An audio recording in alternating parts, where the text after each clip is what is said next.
Hello guys, welcome back to my YouTube channel.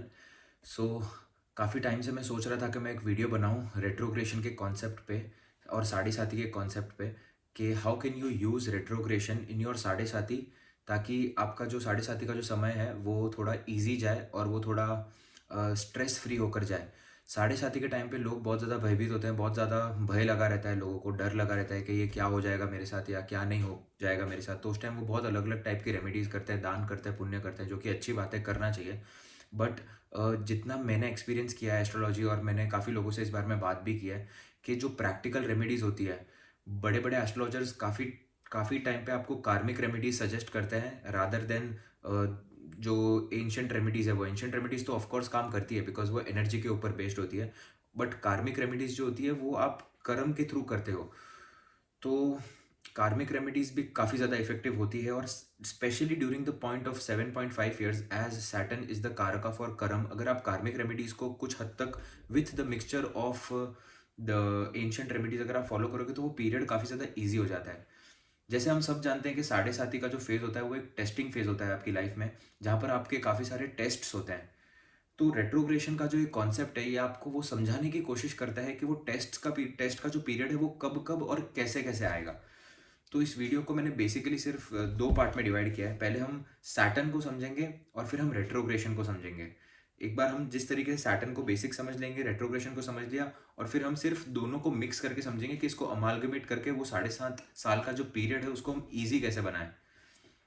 तो let's start with Saturn first. जैसे हमको सबको पता है कि सैटर्न जो कारक है वो डिसिप्लिन के कारक है फर्स्टली। सेकेंडली जो आप कर्म करते हैं, आपके कर्म करने के जो रिजल्ट्स है, कर्म के भी और कर्म करने के जो रिजल्ट्स है वो भी सैटर्न के हाथ में है, शनिदेव के हाथ में है। तो बेसिक एग्जाम्पल कि मार्स आपको ताकत देते हैं, एनर्जी देते हैं, खून देते हैं, जोश देते हैं कर्म करने का, बट जो रिजल्ट्स आपको एंड में आपके हाथ में आने वाले हैं वो आपको शनिदेव के थ्रू ही मिलने वाले हैं। तो Saturn is a result giving planet. और सैटर्न शनिदेव जो है आप उनको अगर एक बहुत स्लो मूविंग प्लैनेट है वो, बट वो रिजल्ट्स उसके बहुत ज़्यादा पक्के और पुख्ते होते हैं। फॉर एग्जाम्पल, किसी ने राहु की महादशा में 10 घर बना लिया, या राहु के किसी का राहु बहुत प्रबल है तो उसने 10 बड़े बड़े घर बना लिए, एक ही अपने जन्म में 10 घर बना लिए, मिलियनर बन गया, बिलियनर बन गया। बट वो राहु की जो संपत्ति उसको मिलती है वो एक सेकंड में इस तरीके से जा भी सकती है, क्योंकि वो राहु की संपत्ति that is illusion, that is a smoke. So वो बहुत फटाफट जा सकता है। बट अगर आप शनिदेव की बात करें कि उनके पीरियड में अगर उनका आपकी कुंडली पर ज़्यादा भार है, तो भले आप पूरी ज़िंदगी से कमाई करके सिर्फ एक या दो घर बनाए, या आप जो भी बनाए आपका छोटा बनेगा, बट वो काफ़ी लंबे ड्यूरेशन तक चलेगा। वो चलते ही जाएगा, चलते ही जाएगा। वो चीज़ परमानेंट होगी। तो सैटर्न जो है वो परमानेंट रिजल्ट्स देते हैं ऑन द बेसिस ऑफ कर्म, और मार्स है आपको वो ताकत देते हैं कर्म करने की, बट एंड रिजल्ट जो है वो शनि देव के ही हाथ में है। Of course Mars is equally important, क्योंकि वो कर्म करने की शक्ति नहीं होगी तो आप कर्म ही नहीं कर पाओगे। So Mars is also equally important, इसलिए वो धनिष्ठा नक्षत्र में जाकर एग्जॉल्ट होते हैं सैटर्न की साइन में। सो फर्स्ट हमने कॉन्सेप्ट समझ लिया, Saturn is your discipline, your hard work and your Karma also. Saturn is also justice, कि आप कर्म किस तरीके से कर रहे हो और आप कितना जस्टिस फॉलो करते हो कर्म में। इसीलिए जो भी जुडिशरी सिस्टम है वो मार्स और सैटर्न के अंडर आता है। अब हम समझते हैं रेट्रोग्रेशन को, सेकंड कॉन्सेप्ट को। रेट्रोग्रेशन क्या है?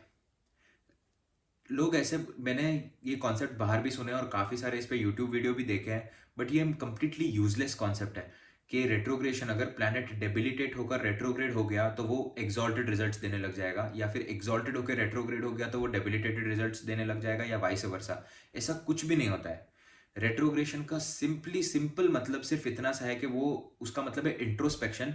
वो जो प्लैनेट है उसका पास्ट में जो कर्म है वो काफ़ी ज़्यादा हैवी है, उससे रिलेटेड आपने कुछ ना कुछ कर्म किया है, इसीलिए आप अभी ये जन्म में उसके बारे में बहुत ज़्यादा इंट्रोस्पेक्ट कर रहे हो, आप अपने अंदर जा रहे हो और आप अपने अंदर से काफ़ी ज़्यादा बात कर रहे हो।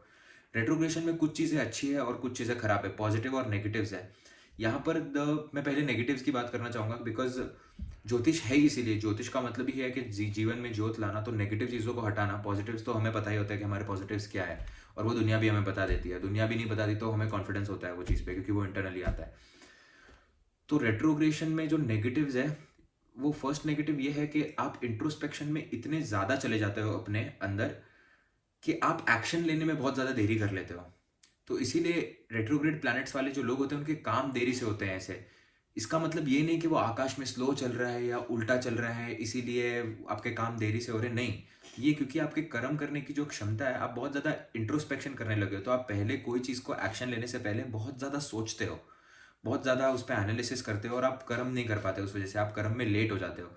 इसीलिए रेट्रोग्रेशन जो प्लैनेट्स होते हैं, जो भी कारक रेट्रोग्रेड होता है, जो भी प्लैनेट रेट्रोग्रेड होता है, वो थोड़ा लेट रिजल्ट्स देता है। फॉर एग्जांपल आपका सैटर्न रेट्रोग्रेड हो गया, तो अभी आप जीवन भर सोचने में लगा दोगे, काफ़ी ज़्यादा जीवन का काफ़ी इंपॉर्टेंट समय आप सोचने में लगा दोगे कि मैं कौन सा कर्म करूँ, मैं ये करूँ या मैं वो करूँ, मैं वो करूँ या मैं ये करूँ, और आपका एक बहुत ही कंफ्यूज्ड माइंडसेट रहेगा और आप एक्शन लेट लेंगे। यहाँ पर अगर इसको थोड़ा कॉन्सेप्चुअली समझा जाए तो कंफ्यूज्ड माइंडसेट होना कोई भी दिक्कत वाली बात नहीं है, बट एक्शन नहीं लेना दिक्कत वाली बात है यहाँ पर।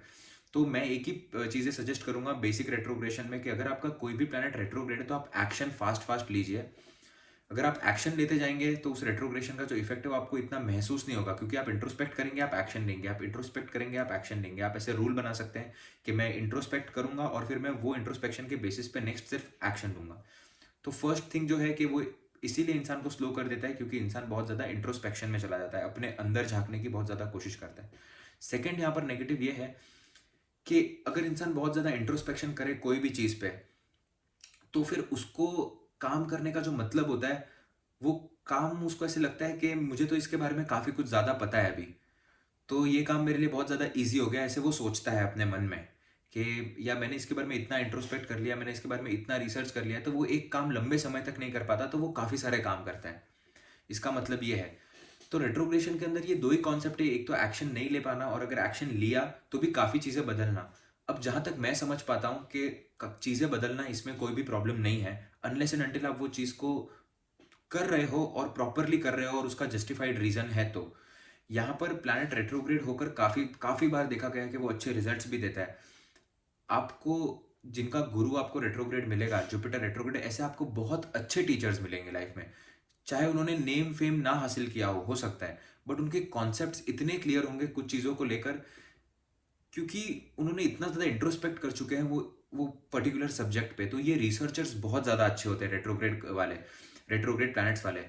कर्म के कारक में भी, अभी जैसे समझो किसी का सैटर्न रेट्रोग्रेड हो गया, आपको वो कभी वो बंदा ऐसा नहीं मिलेगा जिसने 10th करी, फिर 12th करी, फिर 15th करी, फिर ग्रेजुएशन पोस्ट ग्रेजुएशन करके वो जिंदगी भर जॉब ही कर रहे हैं। सैटर्न रेट्रोग्रेड वाले ऐसे नहीं होते, या तो वो साइड बाय साइड बिजनेस करते हैं, कुछ और करते हैं, अपना पैशन फॉलो करते हैं। कर्म का मालिक सैटर्न रेट्रोग्रेड हो गया, तो कर्म से कर्म से रिलेटेड चीज़ों में कुछ ना कुछ डिफरेंट होगा और वो उधर एक्शन लेट लेगा।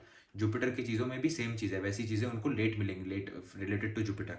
बट अगर यहाँ पर एक्शन का प्रोसेस अगर फास्ट हो गया थोड़ा, तो चीज़ें जल्दी मिल सकती है। ये हो गया रेट्रोग्रेशन का कॉन्सेप्ट इन जनरल, के कुंडली में अगर कोई भी प्लैनेट रेट्रोग्रेड हो तो ये उस तरीके से काम करेगा। अब अगर रेट्रोग्रेशन को थोड़ा और डीप में समझना है, तो रेट्रोग्रेड होकर फिर प्लैनेट राहु की तरफ जा रहा है या केतु की तरफ जा रहा है, या फिर वो कौन से नक्षत्र क्रॉस करने वाला है, कितने डिग्री पे रेट्रोग्रेड हुआ है और किसकी एस्पेक्ट है, ये सबको आप मिक्स करके आप एक पर्टिकुलर रिजल्ट पे आ सकते हो कि आपका रेट्रोग्रेड प्लैनेट आपको यूज कैसे करना है। ऑफ कोर्स ये टॉपिक से थोड़ा सा हटके मैं ये बोलने वाला हूँ अभी जो बोल रहा हूँ।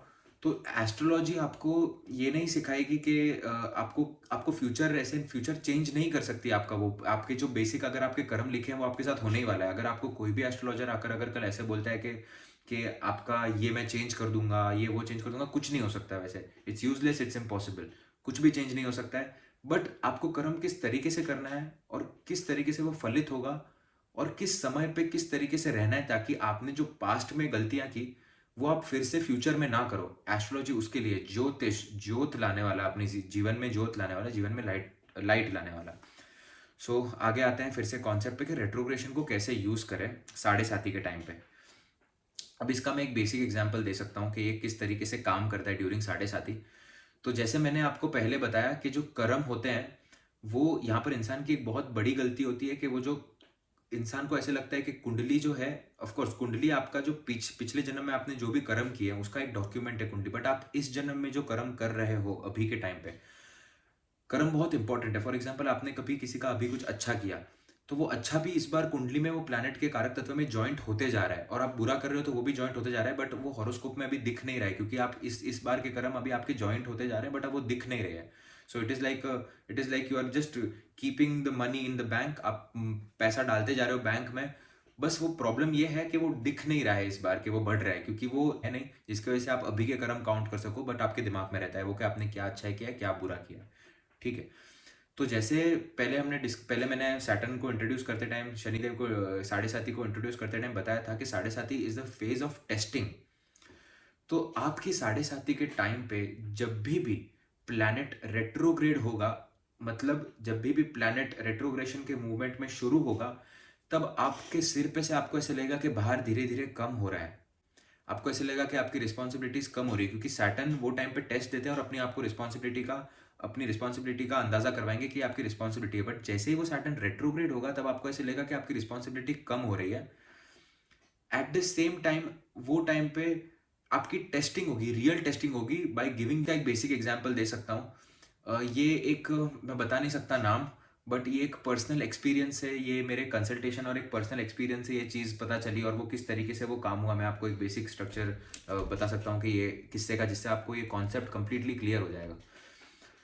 तो एक बंदा था जिसकी साढ़े साथी चल रही थी फॉर एग्जाम्पल, और सैटर्न उसका, जब सैटर्न डायरेक्ट हो गया, जब चल रहा था, उसके ऊपर काफ़ी सारी रिस्पॉन्सिबिलिटी आई, वो अच्छे से काम कर रहा था। बट सैटर्न जैसे ही फर्स्ट टाइम रेट्रोग्रेड हुआ, तब उसको एक मौका मिला कि वो अपने बिजनेस पार्टनर को चीट कर सके वो पीरियड ऑफ टाइम में, सैटर्न रेट्रोग्रेड के टाइम पे। और उसने चीट किया, तो उससे उसके बाद में जब सैटर्न डायरेक्ट होगा, तब तब का जो रिजल्ट है वो इस रेट्रोग्रेशन के पीरियड पे डिपेंड करता है। बिकॉज ये रेट्रोग्रेशन का पीरियड जो है वो आपको एक चांस दे रहा है, वो आपको एक चांस दे रहा है कि आपने जो भी गलत कर्म किए हैं या जो भी आपको रिजल्ट आगे डायरेक्ट में मिलने वाला है, आप उसको नलीफाई करो या आप उसको एटलीस्ट कम करो।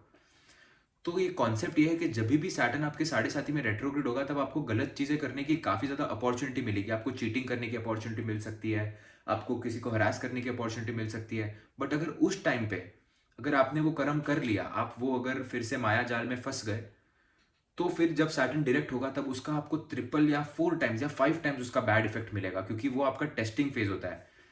तो ये रेट्रोग्रेशन के बारे में मैंने नोटिस किया है कि जब भी सैटर्न रेट्रोग्रेड होता है, जब भी शनिदेव रेट्रोग्रेशन के मूव में आता है, तब आपको कुछ भी गलत काम करने की अपॉर्चुनिटी ना वो ज़्यादा मिलने लगती है। तो और इंसान को ऐसे लगता है कि ठीक है, अभी तो मेरा, मतलब अभी मेरा टेस्टिंग फेज खत्म हो चुका है, क्योंकि मुझे अभी फिर से अपॉर्चुनिटीज आ रही है। बट साढ़े साथी के टाइम पे स्पेशली, ऑफकोर्स आपको लाइफ में कभी भी ऐसे नहीं करना चाहिए।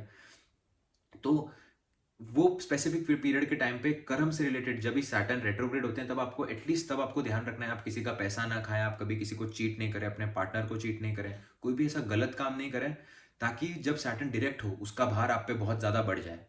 अगर बोलना था, ये एक बहुत ही कार्मिक चीज़ है, बहुत ही सिंपल चीज़ है कि आपको गलत काम, लोग करते होंगे गलत काम, बट एटलीस्ट ये पीरियड के टाइम पे आप थोड़ा संभाल के रहें, थोड़ा सोचें, थोड़ा उस चीज़ को एनालाइज करें कि मुझे ये टाइम पे अपॉर्चुनिटी मिल रही है बट मुझे नहीं करना है और वैसे भी नहीं करना है। उनका समझाने का कॉन्सेप्ट सिर्फ इतना ही था कि साढ़े साथी के टाइम पे जब प्लैनेट रेट्रोग्रेड होगा, तब आप चीट नहीं करें, सैटर्न की कारक तत्व को समझे, साढ़े साथी को समझे, और सैटर्न आपसे क्या चाहते हैं, शनिदेव आपसे क्या चाहते हैं, क्योंकि आपके मून के ऊपर से ट्रांजिट कर रहे हैं। तो आपको एक धैर्य की फीलिंग और एक बहुत ही अच्छी चीज़ें सीखने मिल सकती है वो टाइम पे। अगर आप उस चीज़ का बेनिफिट ले सकते हैं तो वो एक बहुत ही बढ़िया बात होगी, और रेट्रोग्रेशन को सही तरीके से यूज़ करें। तो ये एक कार्मिक रेमेडी है रेट्रोग्रेशन की। और एक रेमेडी ये है कि जैसे हम सबको पता है, शनिदेव ऐसे लोगों को रिप्रेजेंट करते हैं जो सर्वेंट्स होते हैं हमारे, और जो ओल्ड एज के लोग होते हैं। तो यहाँ पर साढ़े साथी के टाइम पे एवरी सैटरडेज बहुत ही सिंपल रेमेडी, आप कोई भी तेल की बनी हुई चीज़ लो, जैसे कि वड़ा पाव हो गया, समोसा पाव हो गया, इंडिया में बहुत इजीली मिल जाता है, यहाँ पर तो पॉसिबल नहीं है मिलना। तो ऐसी कोई भी चीज़ लो और आप एक पर्टिकुलर ये ले लो, एक पर्टिकुलर नंबर ले लो कि मैं 25 वड़ा पाव, 50 वड़ा पाव एवरी सैटरडे इसको डोनेट करूँगा जाके। और ऐसे आप अपने साढ़े साथी के टाइम पे करते जाओ, और at the same time month में एक सैटरडे पकड़ो जहाँ पर आप जाके कुछ फूड ग्रेन्स वगैरह, ऑयल, फूड ग्रेन्स जो भी है वो आप डोनेट कर रहे हो वृद्धाश्रम में जाके। सिर्फ ये 3 रेमेडी अगर आप करते रहोगे अपने साढ़े साथी के टाइम पे, continuous with a lot of discipline and consistency, आपको साढ़े साथी के बहुत ही ज़्यादा अच्छे रिजल्ट्स देखने मिलेंगे। इंदिरा गांधी साढ़े साथी के टाइम पे उनको अपने मिनिस्टर की पोस्ट मिली थी, तो साढ़े साथी में बहुत सारे मिराक्युलस रिजल्ट्स भी आ सकते हैं। तो I hope you like this video, और आपको एक कॉन्सेप्ट शायद समझ आया हो। और for if you like this content, subscribe for more. Thank you.